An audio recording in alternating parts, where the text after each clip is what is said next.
Good morning. Welcome back to this simple truth from the Word of God.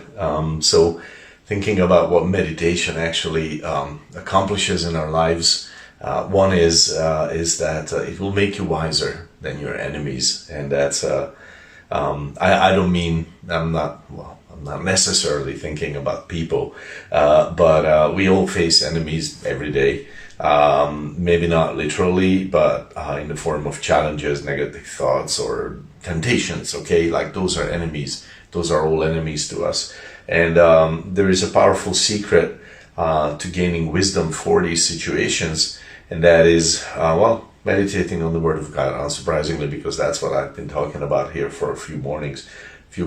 Okay, so Colossians 3:2, set your minds on things that are above, not on the things that are on earth. Okay, so that's an interesting way to go at it, because every self-improvement lesson says like be very conscious of everything around you and plan and so on and so forth. And the Word of God says, why don't you make heaven your main meditation and gain another kind of wisdom. James 1:5, if any of you lacks wisdom, let him ask of God, who gives generously to all without reproach, and it will be given him. Okay, so God will give it generously, the wisdom that we desire. And many times when you pray that prayer, God will lead you to the Word of God. He will say, okay, I will give you wisdom. Come to the Word of God. And it will lead you, that prayer will lead you more to the Word of God than before. And this will give you an edge over your enemies.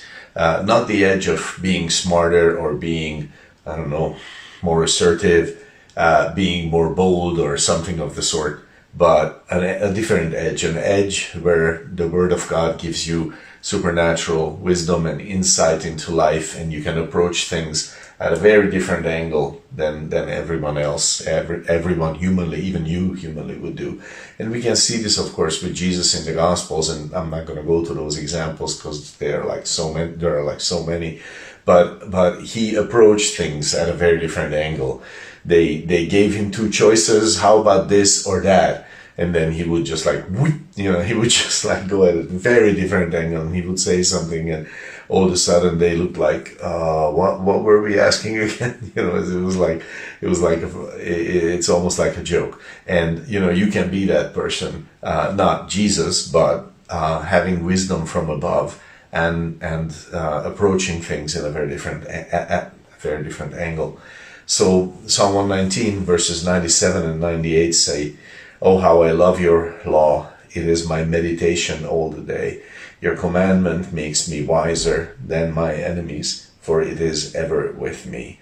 Okay, so you fill your heart with this truth, with the truth of the Word of God, and it will give you another kind of wisdom, the kind of wisdom that we all need for life. This is one of the reasons I have been speaking about this so much, because meditation is such a life-changing thing. God bless your day.